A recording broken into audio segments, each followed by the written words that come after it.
Hi everybody, my name is Jason. I'm with the Yahuwah and the Torah channel. And I thank you guys very much for spending this time as we can read through the words of our Messiah. And the words of our Messiah is essentially the Torah made flesh. It is the way forward that we, as those who are willing to obey our Creator's laws, statutes, and commandments, it's the way forward. It's the way that when the kingdom to come comes, it's the way that it will operate. We will operate under the guidelines of the Torah.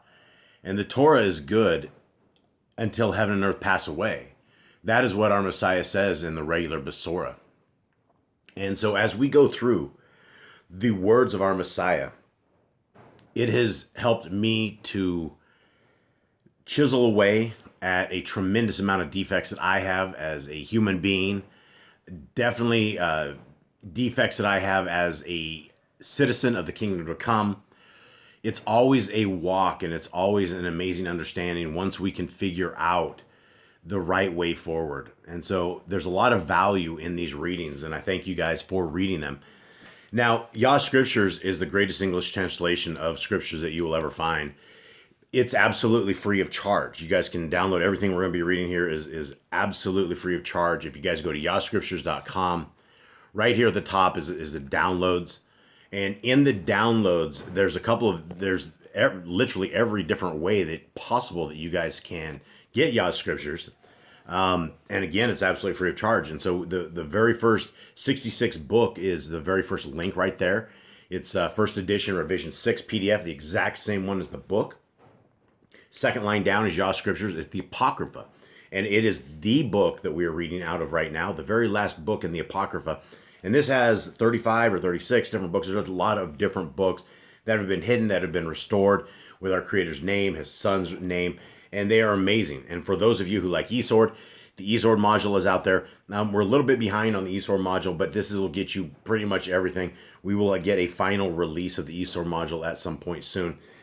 And then we also have Yah Scriptures for the Android, which is an amazing app. And that's what we're going to be reading through right now. And so Yah Scriptures is available in all of that stuff. And if you guys would like to purchase a Yah Scriptures, the shop button at the top is where you go. And they are available right here. They are $90. And we are able to fully support a prison ministry by those who are able to purchase these books. And so these books are huge. Guys, these are not itty bitty tiny books. This is one of these books that if you are looking for something that, if you have bad eyesight or you want to read a tremendous amount, you guys know what it's like when your eyes are all blurry and everything's going messed up. Well, Yah Scriptures has it's large print. And so it's very big. It's 14.5 font. And it has the name of our Creator, the name of His Son. Everybody is restored in this, and it is it's a hybrid scriptures. It's built from a couple of different scriptures, and then it has been re-loved. It has been gone through and made sure that things have been perfected.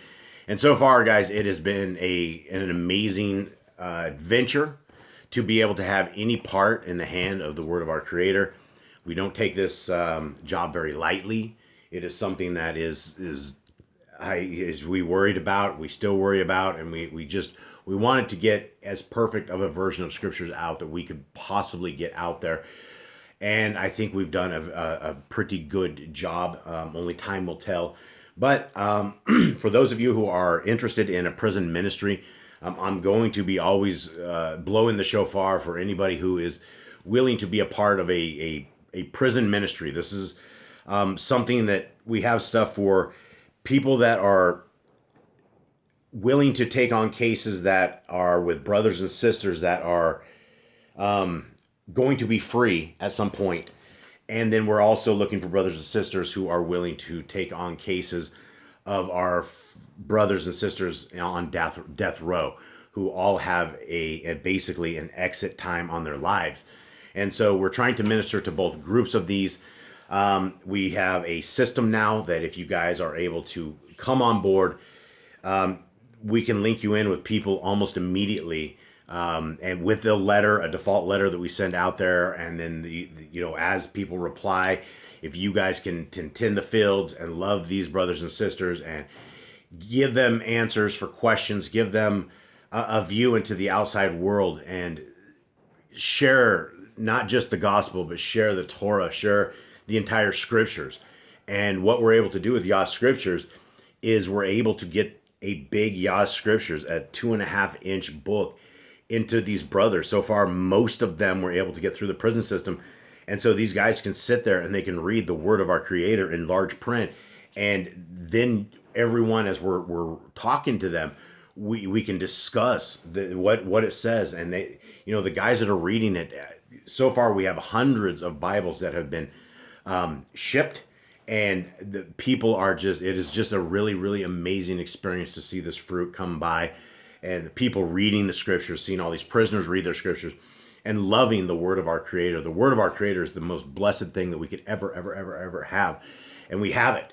And not only on top of that, we have been given a king. We've been given a Messiah who will take this, and it will be a sacrifice for us, who will take and bleed for us, and not break the Torah as he was slaughtered to death. And this is why the words that we're reading here in the book of Khalidi and the book of Nazarene are the word made flesh. And so if we want our example, and if you want to be a follower of Christ, this is what our Messiah, this is what our Christos is saying. So here we are, chapter 8, verse 1. Kepha, who again, Peter is not the name of our, the star of a lot of the New Testament that we knew of, because all of the translations have been corrupted. And so this is the correct translation of the rock. Excuse me. Kepha, who had been called Shimon, owned a house beside an olive garden, and his brother, his wife, and his mother-in-law lived there with children and servants. These did not welcome Yahushua, while Kepha's mother-in-law kept to her bed, for she was down with fever. Yahushua, finding her in this condition, sat down beside her, and taking her hand, stroked it, so she soon slept. When she awoke, she got up and attended to the guest, for the fever had gone. So this is our leader right here. This is Messiah. This is the power of our Messiah, is able to kill fevers, right? When was the last time that you'd ever heard of somebody who was sick to the point of being in bed, and all of a sudden the fever's just gone? She gets up and starts working, right? That's just a miracle and healing power of our Messiah. Brother of Kepha said to Yahushua, "This place already supports sufficient Kohanim and expounders of religion, and you bring others with you to swell their numbers. How will you all live?" Yahushua said, "I will tell you a parable. An inconsiderate man once owned a cat, which he sometimes neglected to feed. One day he came home with a dog, found wandering and lost. The cat said to the dog, 'Now I shall surely starve, for you are much bigger than I am, and the food for you will often be forgotten, so you will devour mine.' The dog said, 'This will not be so, for when we are hungry I can bark and whine, which you cannot do.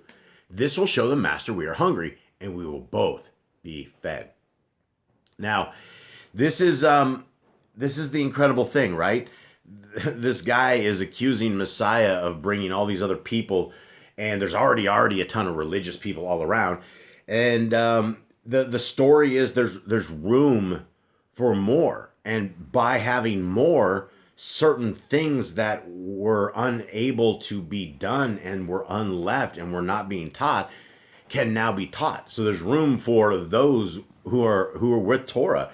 So and that there's a lot of conflict within the Torah community in of itself, because they everybody competes, and I think this is one of these things that, in the spirit of competition, that I think that the main goal of every group is that we are bringing the light, we are showing the Torah, and it only looks bad upon the competition side of things. And so that's why we don't compete here. We don't do any of that. We just hang. We just say what's up.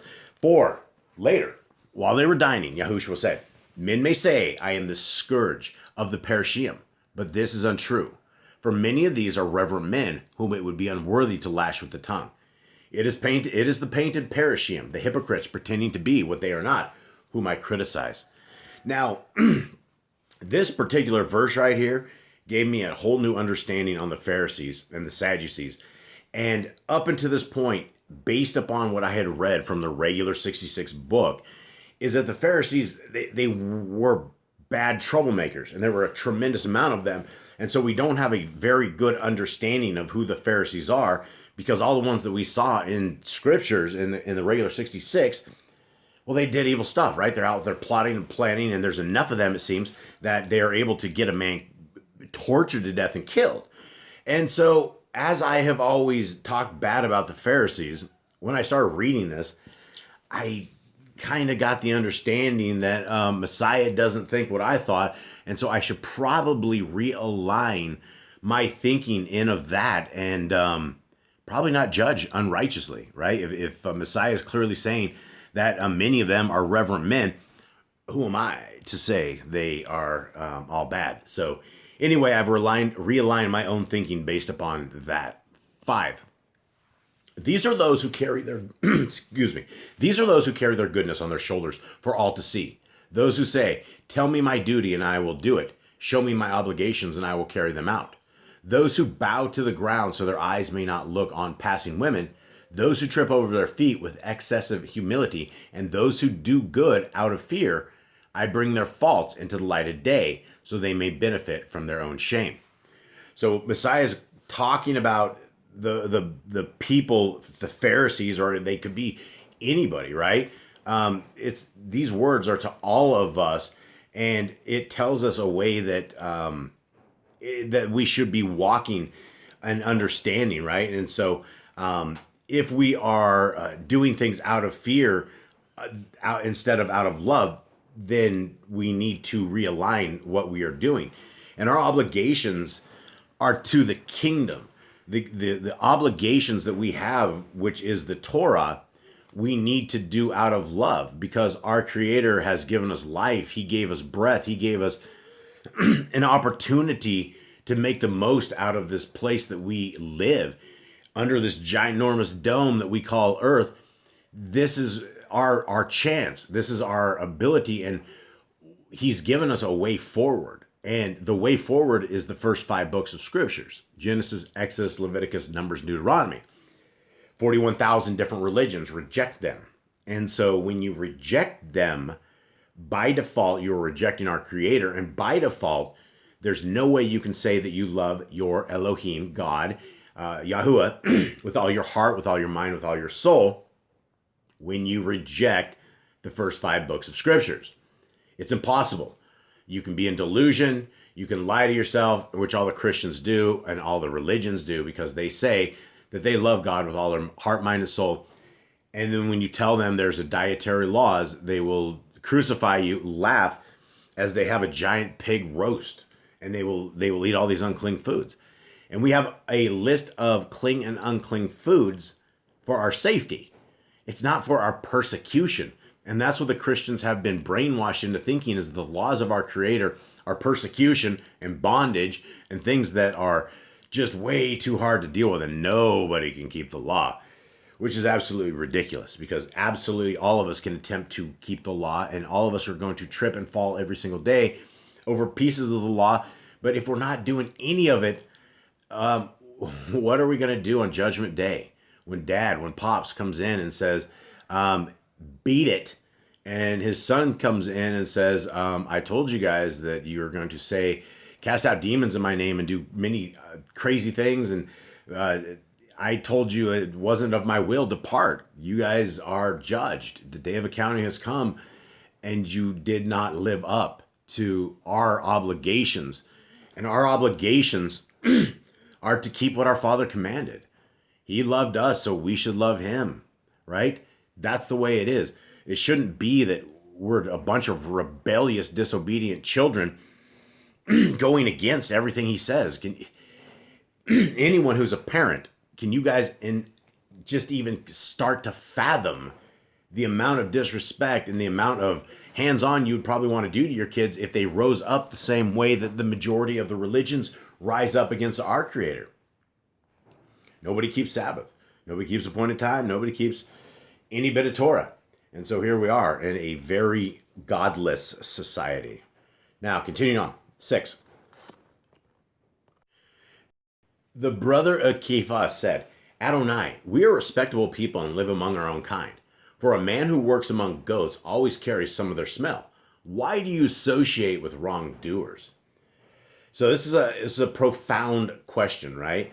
And this goes among anything, right? This goes for a man who works among goats. This works for a man who works among food, who works among those who cook, right? If you go work at, say, Burger King or McDonald's or something, you come out of there smelling like burgers. You go to a taco stand, by the time you leave that place, you smell funky, right? And so what these guys are doing is they are asking him that these people aren't good. They smell bad.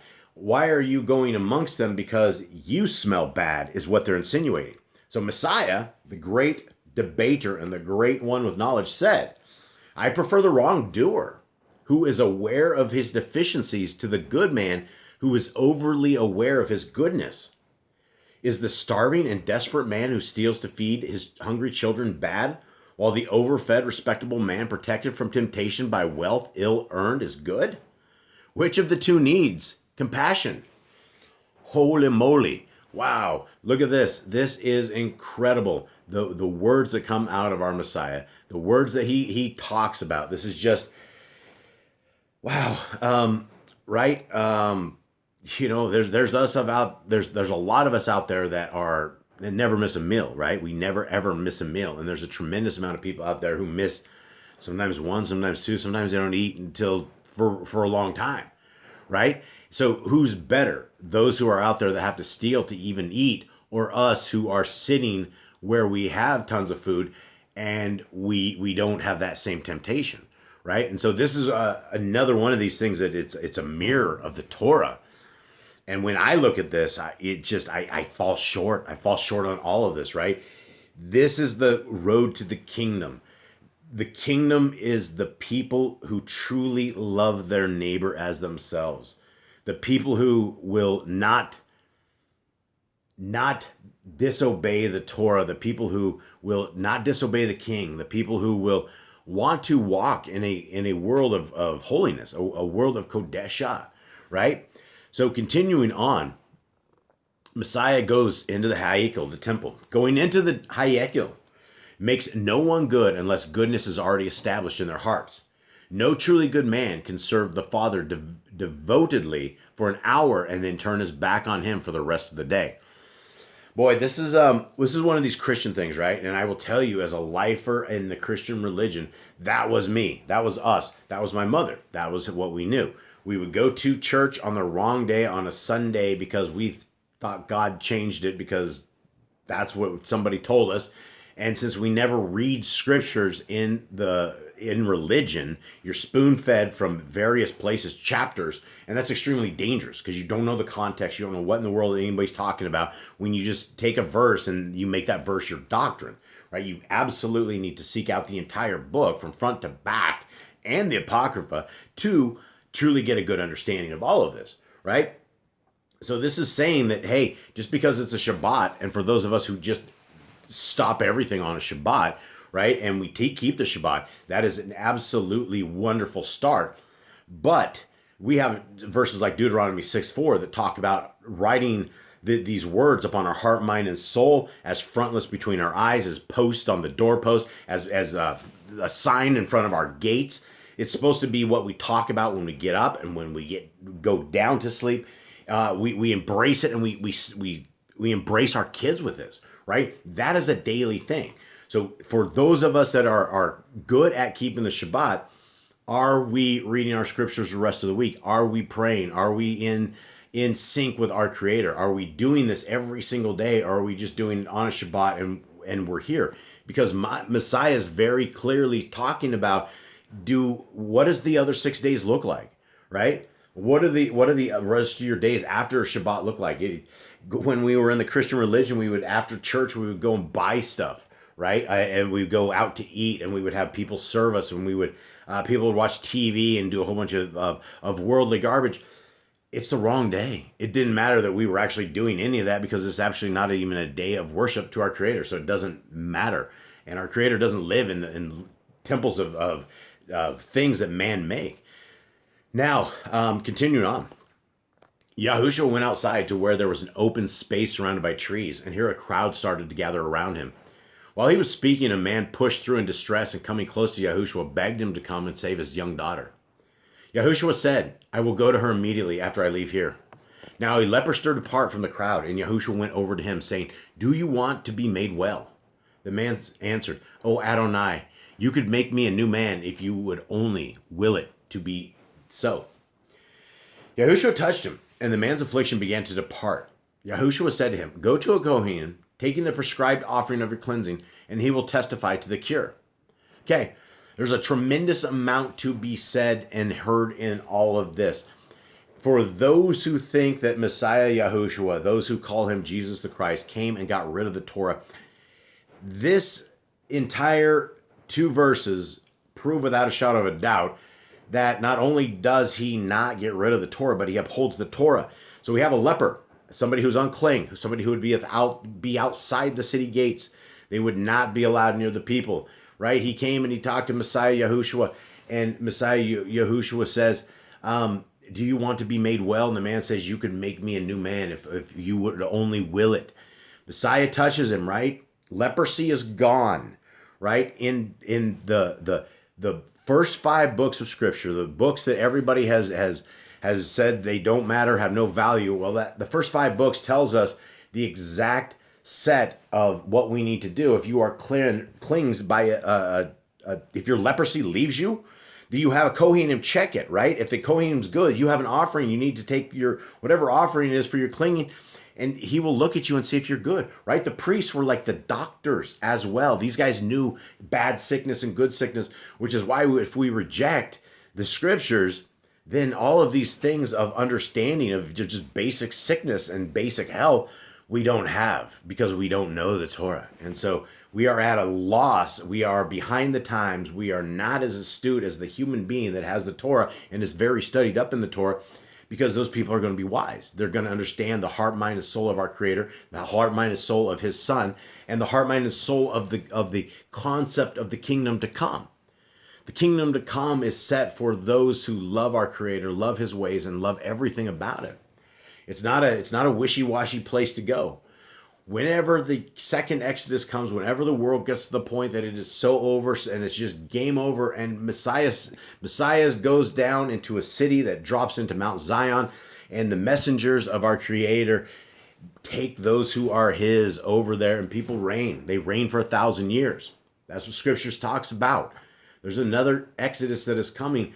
Could be in my lifetime, my kids' lifetime, their kids', whoever it is.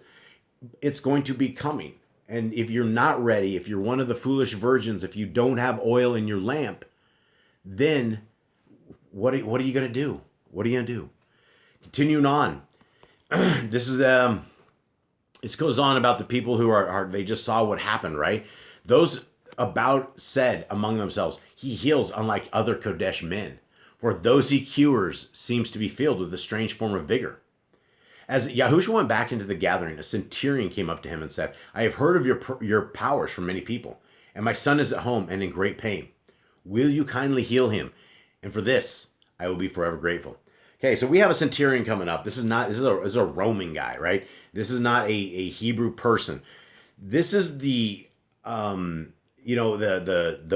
mill or the talk mill, the way the people talk, the messenger, the I am back in the day. Everybody knew there was something special about Messiah Yahushua. Everybody was hearing the stories of this, the power this man wielded from simple, just being an enigma. People were hearing about it. So you have a Roman centurion who would not be going to a Hebrew person, and he goes to him about his kid. Now Messiah said, "I will come and heal him." But the centurion replied, "My house is a very humble place and hardly fit for you to enter into. for you to enter. Just command it, and I know the boy will be cured, for I trust you. I who give and take orders know the power of the command. We've heard this story before. This is a reiteration of the regular Besorah. Good news. We've heard this. Yahushua was surprised to hear these words, and turning to those who followed him said, nowhere in the land have I seen faith such as this. Believe me, many will come from the east and west, thinking to sit among our forefathers in the reign of the Ruach. But many who are heirs to this reign, having forfeited their heritage, will be found outside the gates, and there will be weeping and wailing. Okay, I don't want to go to the next part because I think there's just so much meat into this. The potatoes are right here in front of us. Messiah, he's surprised, right? You have a Roman centurion. This is a man of war. This is a man of death, right? You don't hang out in the Roman ranks of these people unless you're a killing machine. And this dude's a killing machine leader. He has a whole bunch of people under him. He understands what the chain of command is. He understands what power is and how the authority goes. And he understood how Messiah healed and who Messiah was. And Messiah was so special in his eyes that he didn't even want Messiah to come into this place. He's like, I know this chain of command. I know the power you wield, my friend. And Messiah was just he was just blown away. Now here is a tremendous amount of stuff that we don't know. What is the end world look like, guys? What does heaven look like? Are we floating around on clouds playing, some harps and things? Well, it never ever says anything like that anywhere in scriptures. But you can get some glimmer of what the reign of the Ruach looks like. And right there it says, thinking to sit among our forefathers in the reign of the Ruach. Wouldn't that be incredible to be those people that could able to have a cafeteria room of all of the greats, all of the people who served for our Creator and for His ways and for the kingdom, everybody who wants to fight for this and is willing to do everything they can. We're all sitting in a room. You got Moshe to the left, you have Jacob to the right. Someday you might get Messiah sitting at the table. So you never know. You never know what's going to go, but you're never going to see that unless you guys are those obedient people. The people of our Creator, the people who are willing to serve Him. If we're unwilling to serve Him, what do we have? Just we've been given the gift of life. We take. Is that what we do? We're people with no gratitude. I believe that every year that we have, every day that we have, every moment that we have, every breath that we can still take, every time our heart still beats without us having to sit there and make it beat. Every breath we take without having to remember to take a breath. Everything our Creator has done for us is perfect. He has given us a perfect world. Let me not say, actually, He gave us a perfect world that man has corrupted. Right? He gave us a way forward. He gave us a place that our 120 years can be of value because we can have eternity if we're willing to invest everything we have into that eternity. But if we're unwilling to invest this in our eternity, why would Messiah take us to eternity? So life may seem forever. It may just seem like it's never moving forward or things aren't getting better. We got to hunker down. Dukes up, stiff upper lip, shoulders back, right? Don't just try to take what every day gives us and continue to be happy and blessed and love our Creator, love His Son, love the way of the kingdom, because the way of the kingdom is an obedient set of people. Now we'll finish up on this. Then Yahushua said to the centurion, "Go home, my friend, because of your faith, I will not disappoint you." Then Yahushua gave the centurion a piece of metal, saying, "Place this beside the boy." And from that time, the boy began to recover. Now, this is an interesting little piece of this because nobody has any idea even what the probably proper translation of this is. We have no idea what this was or what happened there. But we know Messiah can heal without ever sending people with something, right? This is one of these interesting things of these stories, and something that when or if we ever have the chance to sit with the centurion, if the centurion ever made the kingdom, or sit with Yahushua, or sit with anybody, or maybe talk to some messengers that were around observing what this exactly was, that would probably be the only time we're going to figure this out. But from there, it's a very, very good reading. I think this is an amazing story. It's an amazing thing to get a better understanding of what our Messiah has and what he says and how he wants us to behave and how he behaves and what he thought people should do and how he thought people should behave. So guys, with that, I hope you have a wonderful day. Much love to y'all. I'm out.